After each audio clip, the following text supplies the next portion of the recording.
Hello everyone, and welcome back. Lately, I've noticed a huge surge in questions about insurance, especially from my older clients. It's really quite remarkable. The other day, I was at a McDonald's, and an elderly gentleman at my table found out I work in insurance. His first question was, "Do you sell insurance for someone my age?" Contrary to popular belief, the desire for insurance among people aged 60 and over is actually just as high, if not higher, than among young people today. There are two main reasons for this. First, let's talk about the real risk that long-term care represents.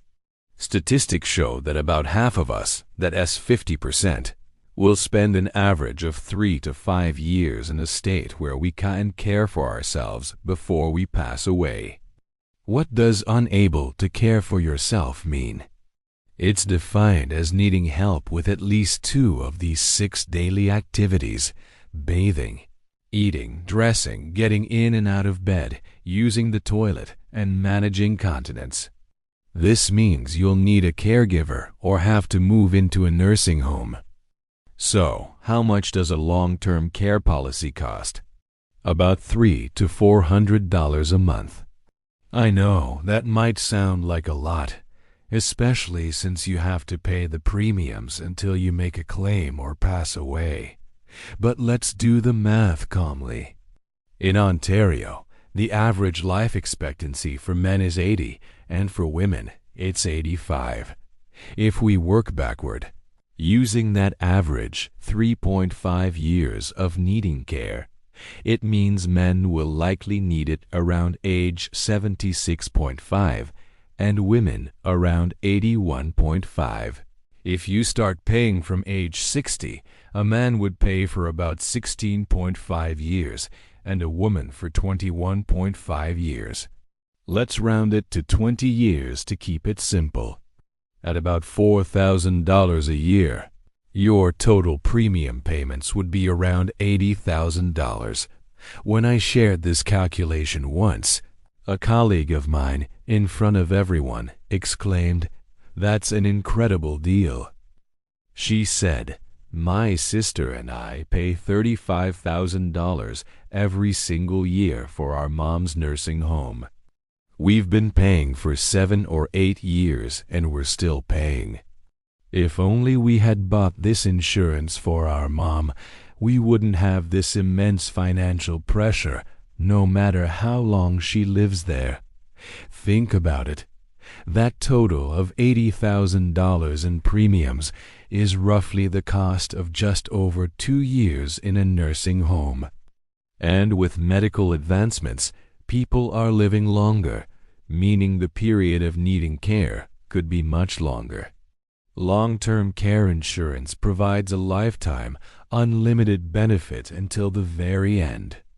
It's a fantastic tool for risk transfer. After I posted about long-term care insurance, I was surprised by how much attention it got. The 3 most common questions I received were, first, how long do I have to pay the premiums? Second, if I pay for a few years and then stop, is the money just gone? And third, will the premiums go up? Let me answer these for you. You pay the premiums until you start receiving benefits or until you pass away.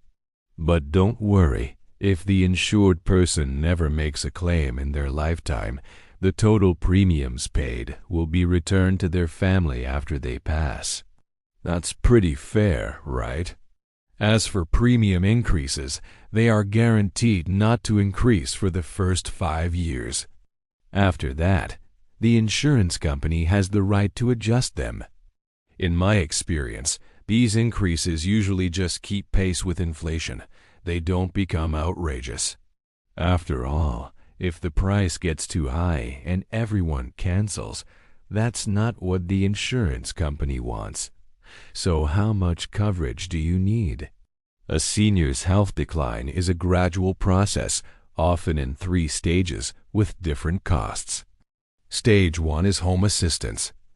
You might just need someone to come for a few hours, once or twice a week, to help with things like bathing and cleaning. A budget of about $1,000 a month should be enough. Stage 2 is more intensive home care. For example, if the adult children work and can't be home, you might need someone to come 3 or 4 times a week, mornings, afternoons, and evenings. This could cost around $1,600 a month. The final stage is much harder to predict. While medical procedures are covered by public health insurance, the cost of 24/7 personal care can be huge unless a family member provides it. If you choose a nursing home, the most basic options start at around $3,500 a month, but the environment isn't always comfortable. During the pandemic, many of the worst outbreaks happened in these lower-tier facilities. If you want better quality care for your parents, you're looking at $5,000 to $6,000 a month. Long-term care benefits are typically calculated weekly. Let's take a middle ground figure of $800 a week, which comes to $3,200 a month. For someone between 60 and 70, the monthly premium for this would be about $400 to $500. I know it can be hard to convince our elders to buy insurance. That's why I suggest that adult children can purchase long-term care insurance for their parents. This is so important. Our parents being healthy and independent is the greatest gift. If they need care, the financial impact on the children is doubled. It's a double whammy. Family expenses skyrocket, and your own income might decrease because you can't work as much. So, if your parents are nearing 70 and you're in your 40s or 50s with a stable career, I highly recommend you consider paying for their policy. As I mentioned, the total cost is about the same as 1.5 years in a nursing home. But if your parent ends up needing care for longer than 2 years, this insurance will protect your family's savings from being completely wiped out. Thank you so much for watching. I hope this was helpful. If you have more questions, leave them in the comments below. Don't forget to like, subscribe, and hit that notification bell for more content. See you next time.